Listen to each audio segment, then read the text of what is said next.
ಗುಡಿಬಂಡೆಯ ಸರ್ಕಾರಿ ಉರ್ದು ಹಿರಿಯ ಪ್ರಾಥಮಿಕ ಶಾಲೆಯಲ್ಲಿ ಶಾಲಾ ವಾರ್ಷಿಕೋತ್ಸವವನ್ನು ವಿಜೃಂಭಣೆಯಿಂದ ಹಾಗೂ ಅರ್ಥಪೂರ್ಣವಾಗಿ ಆಚರಿಸಲಾಯಿತು. ಗುಡಿಬಂಡೆ ತಾಲೂಕಿನ ಏಕೈಕ ಉರ್ದು ಶಾಲೆಯಾಗಿರುವ ಈ ಶಾಲೆಯನ್ನು ಅಸ್ತಿತ್ವದಲ್ಲಿರಿಸಲು ಸತತವಾಗಿ ಹೋರಾಟ ನಡೆಸುತ್ತಿರುವ ಮಾಜಿ ಎಸ್ಡಿಎಂಸಿ ಅಧ್ಯಕ್ಷ ಮೊಹಮ್ಮದ್ ನಾಸೀರ್ ಈ ಕಾರ್ಯಕ್ರಮದ ಉಸ್ತುವಾರಿ ವಹಿಸಿದ್ದರು.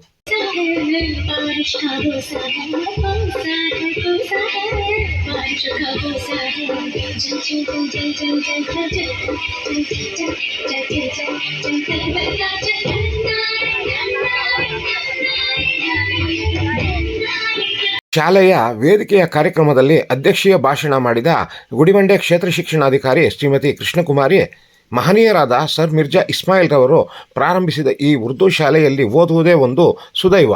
ಅಚ್ಚುಕಟ್ಟಾಗಿ ಮೂಡಿಬಂದಿರುವ ಈ ಕಾರ್ಯಕ್ರಮದ ಯಶಸ್ಸಿನ ಹಿಂದಿನ ಶಕ್ತಿ ಇಲ್ಲಿನ ಅತಿಥಿ ಶಿಕ್ಷಕರು ಎನ್ನುವುದೇ ಒಂದು ಹೆಮ್ಮೆಯ ವಿಷಯ ಎಂದು ತಿಳಿಸಿದರು.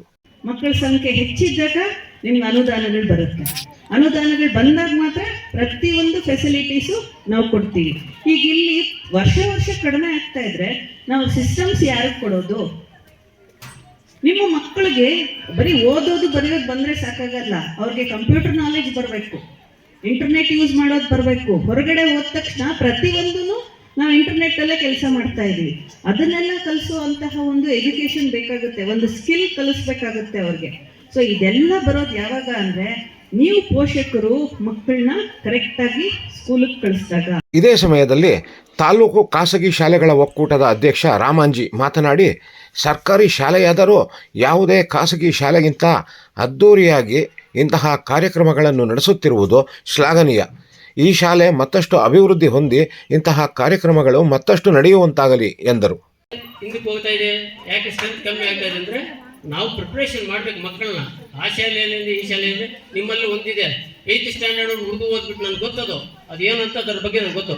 8th ಸ್ಟ್ಯಾಂಡರ್ಡ್ವರೆಗೂ ಉರ್ದು ಓದ್ಬಿಟ್ಟು ಆಮೇಲೆ ಇಂಗ್ಲೀಷ್ ಮೀಡಿಯಮ್ಗೆ ಹೋದ್ರೆ ಹೋಯ್ತಿಲ್ಲ ಅಂದ್ರಿಲ್ಲ. ಆಮೇಲೆ ಏನಾಯ್ತು ಮುಂದೆ 1 to 5th 1 to 8th ಏನು ಸ್ಟಡಿ ಸರ್ಟಿಫಿಕೇಟ್ ಅಲ್ಲಿ ಉರ್ದು ಆದರೆ ನಮ್ಗೆ ಕೆಲಸ ಸಿಗಲ್ಲ ಅಂಥದ್ದೇನಿಲ್ಲ ಮೇಡಮ್. ಅದು ಕರೆಕ್ಟು, ಕೆಲಸ ಸಿಗಲ್ಲ ಅನ್ನೋ ಒಂದೇ ಒಂದು ಉದ್ದೇಶಕ್ಕಾಗಿ ನೀವೆಲ್ಲ ಬೇರೆ ಕಡೆ ಇದು ಮಾಡ್ತಾ ಇದ್ದಾರೆ ಅಷ್ಟೇ, ಏನಿಲ್ಲ. ಯಾವುದೇ ಶಾಲೆಯಲ್ಲಿ ಓದಲಿ ಅದು 1ರಿಂದ 10ನೇ ತರಗತಿವರೆಗೂ ಕಡ್ಡಾಯ ಶಿಕ್ಷಣ ಅಂತಿದೆ. ಕಡ್ಡಾಯ ಶಿಕ್ಷಣದಲ್ಲಿ ಮಗು ಓದಲೇಬೇಕು. ಓದಿದ ಮೇಲೆ ನೀವೆಲ್ಲ ನೌಕರಿಗೂ ಸಿಗೋಕ್ಕೆ ಅವಕಾಶ ಇದೆ. ನಾನು ನಿಮ್ಮಲ್ಲಿ ಒಂದು ಕಿವಿ ಮಾತು ಹೇಳ್ತೀನಿ.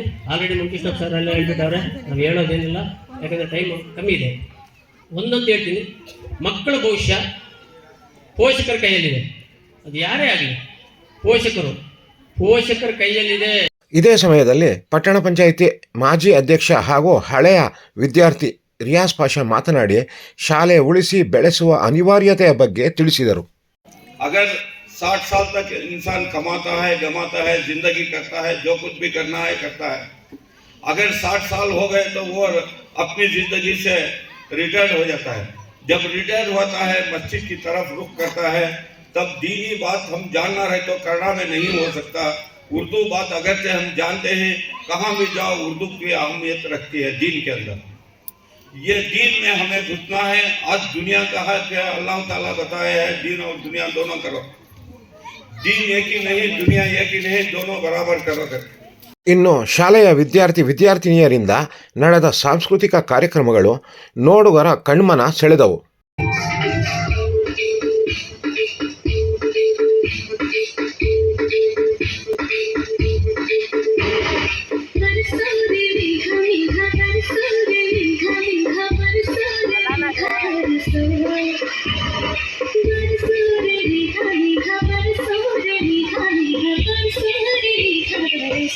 ಈ ಕಾರ್ಯಕ್ರಮದಲ್ಲಿ ಮಾಜಿ ಎಸ್ಡಿಎಂಸಿ ಅಧ್ಯಕ್ಷ ಮೊಹಮ್ಮದ್ ನಾಸೀರ್, ಮುಖ್ಯ ಶಿಕ್ಷಕ ರವೀಂದ್ರ ಗೌಡ, ಸರ್ಕಾರಿ ನೌಕರರ ಸಂಘದ ತಾಲೂಕು ಅಧ್ಯಕ್ಷ ಮುನಿಕೃಷ್ಣಪ್ಪ, ಟಿಎಂ ಶ್ರೀ ಶಾಲೆಯ ಮುಖ್ಯ ಶಿಕ್ಷಕ ಶಂಕರ್, ಶಾಲೆಯ ಎಸ್ಡಿಎಂಸಿ ಅಧ್ಯಕ್ಷ ಶಫಿ, ಮಾಜಿ ಪಟ್ಟಣ ಪಂಚಾಯಿತಿ ಅಧ್ಯಕ್ಷ ರಿಯಾಜ್ ಪಾಷಾ, ಅಲ್ಪಸಂಖ್ಯಾತ ಘಟಕದ ಅಧ್ಯಕ್ಷ ಅಬ್ದುಲ್ ವಹಾಬ್, ಮುಖಂಡರಾದ ಶಬ್ಬೀರ್, ಶ್ರೀಮತಿ ಅಂಬಿಕಾ ಸುದರ್ಶನ್, ಬುಲೆಟ್ ಶ್ರೀನಿವಾಸ್, ಫಯಾಜ್ ಅಹಮದ್ ಖಾನ್, ಬಿಆರ್ಸಿ ಸುನೀತಾ, ಶಾಲೆಯ ಎಸ್ಡಿಎಂಸಿ ಸದಸ್ಯರು, ಸಿಬ್ಬಂದಿಗಳು, ಶಿಕ್ಷಕರು, ಪೋಷಕರು ಸೇರಿದಂತೆ ಅನೇಕರು ಭಾಗವಹಿಸಿದ್ದರು.